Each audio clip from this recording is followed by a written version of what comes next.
Hey there, I hope you are all doing fine and chipper. So, we have talked a lot on this channel about my obsession with masks. Some I have purchased, some I have customized, but on a few occasions I have made some from scratch. And I just impulsively decided to start working on one as soon as I clocked out of work today, and I wanted to take this opportunity to show you the process. So, let's have a little look. And here she is. This is the first day of producing a mask. I've only done this on 3 other occasions. This is my 4th totally handmade mask. It is all made, at least for now, with Model Magic clay. I say for now because there might be some other components later in the process, including paint, wire, toothpicks, some things to hold a few gaps in place, but this is a very beautiful mask. It is based on a very small snippet from a wider drawing that I have in my Sanctus and Sanitus collection. That's what I call the archive of all my work from over the past 10 years. And this mask, along with the person who wears it, Caladriti, is begging for her story to be told. So I'm working on the bio right now, and I hope to wrap that up tomorrow, sometime this weekend. But in the meantime, I also wanted to produce the mask that she wears because she is part of the Xamus cult, as I mentioned before. But anyways, this is a Model Magic clay mask, and the way that this is done, it's got this foam mannequin head right under there. And again, I've done this process before. Basically, I lay out a flat oval shape of clay, slap it right on, and then from there on out, I just carve out pieces to get the distinct shapes that I want. And sometimes I take those removed pieces, I put them back on. For example, you can see we have this stripe of clay right along here, and that is removed from the eye socket in there, so that's where you see out of. And whenever I go to lay out on that first foundation, I actually poke in the eyes to give me a better sense of the symmetry, because it's meant to be a more symmetrical mask. Then we also have some breathing slots down here, along the mouth. Not perfect symmetry, like you could see, that's the indent for the mouth in the main styrofoam that we have over here, but you're not seeing it a whole ton over here. And the way I carve up the mask is I use an X-Acto knife, and I just trim it along, peel parts off, again, stick them back on. In the case of this mask, it got a little creative. And now what all I need to do is, I'm going to give it a day, maybe 2, to dry. So this side is going to dry, then I'm going to peel it off very carefully, then put it on the inside of another mask, like a factory-made one, so that way the inside can dry. And then after I've done that, I can do some cleanup, do some trimming, then I can do my paint. And that's where things get really exciting, and things become a lot more cohesive. So that is what I have so far for the Caladriti mask. Really looking forward to this one coming together. And this is going to be a video that's going to be stretched out across a few days, so you will see the progress of this mask in a few seconds. But for me, until then, I will see you very soon. Okay, so here we are on day 2.5, I believe, and this is the head that the mask was sculpted on top of. You can see it's a little carved up from the knives. That's just a result of the process. And as for the mask, it is now over here in this rig to flip it over while conforming its shape. Now, the reason why you need to flip over the mask is so that way the inside can dry up, and then both sides of it will be solid when you go to paint it, which I intend to do today. Now, before I did this, I actually installed a few toothpicks into the open gap areas, so that way it could hold its shape a little bit better. So as it dries up, those will tighten up, and you won't have those individual sections kind of trying to flop in different directions or anything like that. So that'll be an improvement. Something I've done with the other masks as well. And then I'll probably do a cloth insert on the 2 eyes and then the 2 mouth slits, and then those will come out and then around the toothpicks, so those will be hidden at the end of the day.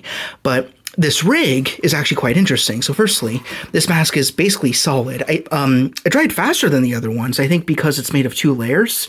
So because I spent so much time drying each one, they came out a lot more stiff. So that's really good. So I'm going to put Kala over there for now.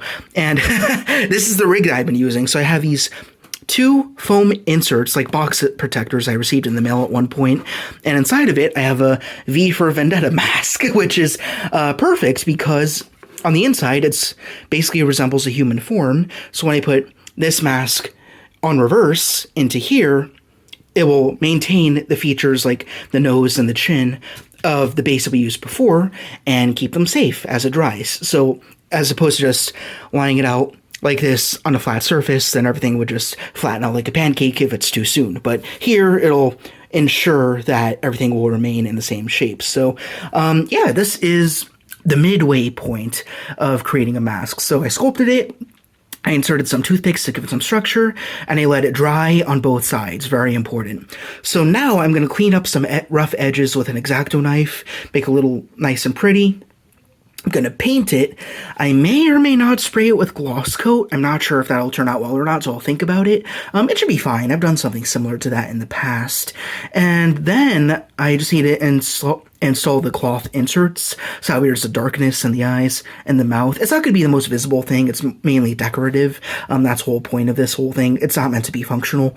But after I do that, I think we'll be basically done. So I will see you in the next steps of this process. All right, she's all done. This is a College Riti mask. I spent about 1.5 to 2 hours painting her up, and then I also added in the cloth inserts, so that rounded up to be a solid 3 days, I think. 1 day for sculpting, another day for drawing, and then 1 day for painting, and here we are. I didn't do a gloss coat. I don't think she needs it. The other ones haven't needed it either, so this one should be just fine as is. And as I suspected, it is a little bit on the small side, like all the other ones are, so it doesn't really fit on your face. I mean, it does, but it feels a little bit awkward. And again, it's meant mostly for display, but here's what the inside looks like. I actually did this from a Batman cape from an action figure, but it came out just fine. So, yeah, really pleased with the results here. And then the eye up here that feeds into her story. This particular examist came from India, so that's why she has a little bit of that heritage mark over there. And as for the colors, I did a mixture of gold, also did some red, but then I also did a shimmery pink on top of that. I thought that would help to diversify it a bit more from the other masks that I've done. So that being said, that's it for the mask. I'm going to add that to my collection and we will see what things are looking like. I do apologize about the plumbing and the voices you might be hearing. My neighbors are being quite annoying, as they usually are, but here are some of the physical articles that I have from the Sanctus and Sanitas archive, now 10 years in the making, so I'm very happy about that advent. And here is College Riti right there, along with some other masks. Here's a Moonlight mask, which is meant for like distribution. This is like the most basic variant of Xamus mask there is. Now over here we have more varied ones. So over here we have my other two handmade ones, which are Laura and Grave Wills. And over here we have two new additions, being Ufar and Shada. And then up here we have the biggest, most important Xamist there is, the Apex Xamist, who started it all. Not going to go into all the stories and everything, because again, that would take forever. But if you have questions, let me know on anything specific. But yeah, that's most of what's going on here. It's quite busy. And then also I got a whole bunch of drawings going all along the wall. So yeah, quite a busy company going on over here.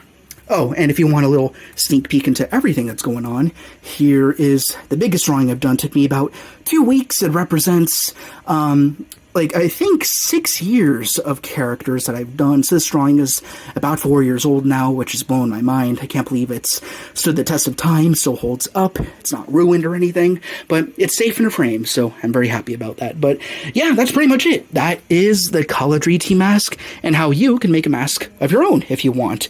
I know I didn't show you the entire process, but you had a little look, so that's something. Let's put her right back where she belongs. There we go. I'll probably bring her back into my main room because I'm still not done admiring it just yet. But yeah, she blends in beautifully. Very happy to have her here. So that's all. Hope you enjoyed this little video. Hope it was informative.